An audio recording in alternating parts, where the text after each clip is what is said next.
केही बेर बसेपछि अथवा अलि लामो समय उभिनु पर्दा कम्मरको तल्लो भागमा विशेष गरी बटक साइडमा दुखाइ आउँछ र यो दुखाइ एक साइड पनि हुन सक्छ र दुवै साइडमा पनि हुन सक्छ भने यो दुखाइ तपाईको स्याक्रोइलाइक जोइन्टबाट आएको दुखाइ हुन सक्छ।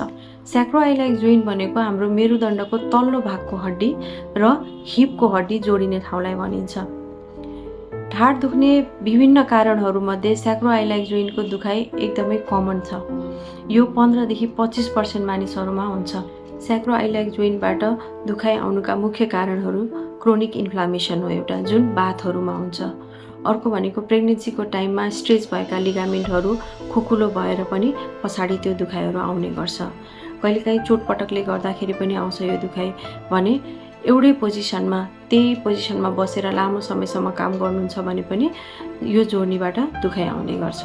यो जोर्नीबाट आएको दुखाइको लक्षण भन्नुपर्दा अलि बेर बस्दा अथवा केही बेर उभिँदा कम्मर दुख्ने र त्यो दुखाइ थाइबाट हुँदै खुट्टातिर जाने, बिहान उठ्दा ढाड पुरै अररो भएर आउने, राति सुतेको बेलामा यताउता फर्किँदा पनि असजिलो हुने, यस्तो खालको लक्षणहरू स्याक्रोइलाइक जोइन्टबाट आएको दुखाइको लक्षण हो। स्याक्रोइलाइक जोइन्टबाट आएको दुखाइ थाहा पाउनको लागि एउटा त फिजिकल एक्जामिनेसनबाट थाहा हुन्छ भने कन्फर्मेसनको लागि हामी एमआरआई गरेर थाहा पाउन सकिन्छ।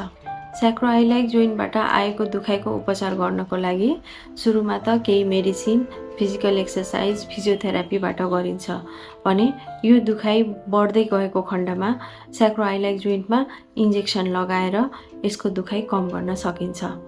धन्यवाद।